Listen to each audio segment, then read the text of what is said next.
হাইকোর্টের খবরে যাব। দাড়িভিট মামলায় এর আগেই মুখ্য সচিব, স্বরাষ্ট্র সচিব, সিআইডির এডিজি সবাইকে ভার্চুয়ালি উপস্থিত থাকার জন্য নির্দেশ দিয়েছিলেন বিচারপতি। আজকে রাজাশেখর মান্থার এজলাসে ভার্চুয়ালি মুখ্য সচিব, স্বরাষ্ট্র সচিব এই দাড়িভিটের যে গুলি চলেছিল সেই গুলিতে মৃত্যু দুই ছাত্রের, সেই ঘটনায় এনআইএ তদন্ত হচ্ছে। দাড়িভিট মামলায় ভার্চুয়াল হাজিরা মুখ্য সচিবের। কথা বলবো প্রতিনিধি অর্ণবের সঙ্গে। অর্ণব, একটু বিস্তারিত জানতে চাইবো যে কি হলো।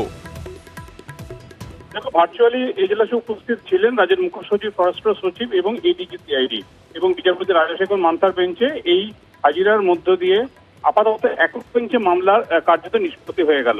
এখন ডিভিশন বেঞ্চে যে মামলাটি রয়েছে, যেক্ষেত্রে রাজ্যের বেশ কিছু যুক্তি রয়েছে, দাবি দেওয়া রয়েছে, সেগুলি শেষমেশ বিচার করবে প্রধান বিচারপতি ডিভিশন বেঞ্চ।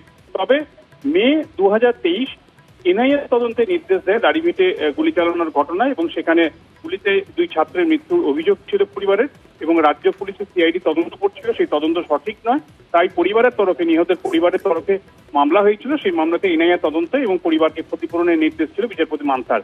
সেই নির্দেশ না মানার কারণেই এনআইএ তদন্ত এবং ক্ষতিপূরণ না মানার কারণে আদালত অবমাননার মামলা হয়। সেই মামলায় রুল জারি করে বিচারপতি মান্থা। সেই রুল মেনে গত শুক্রবার এজলাসে উপস্থিত না হওয়ার কারণে বিস্ময় প্রকাশ করেন এবং ক্ষোভ প্রকাশ করেন বিচারপতি মান্থা, এবং শেষমেশ আজকে তিনজনই এজলাসে হাজিরা দিয়েছেন। তবে যেটা মূল বিষয়, বিচারপতি রাজাশেখর মান্থা জানিয়েছেন যে সমন্বয় রাখতে হবে রাজ্যের অ্যাডভোকেট জেনারেল অর্থাৎ রাজ্য সরকারের মুখ্য আইনি পরামর্শদাতার সঙ্গে এই সমস্ত আমলা বা পুলিশ অফিসারদের যোগাযোগ বা সমন্বয় বাড়াতে হবে, কারণ চেয়ারের সম্মান সকলেরই বজায় রাখা উচিত। এবং অ্যাডভোকেট জেনারেল তিনি আইনটা জানবেন, হয়তো মুখ্য সচিব, স্বরাষ্ট্র সচিব সঠিকভাবে আইনটা নাও জানতে পারেন, তাদের কাজের চাপ থাকতে পারে, কিন্তু এই সমন্বয়ের মধ্যেই এই সমস্যাগুলো বা বিড়ম্বনাগুলো এড়ানো যায়, এমনটা পরামর্শ দিয়েছেন বিচারপতি মান্থা।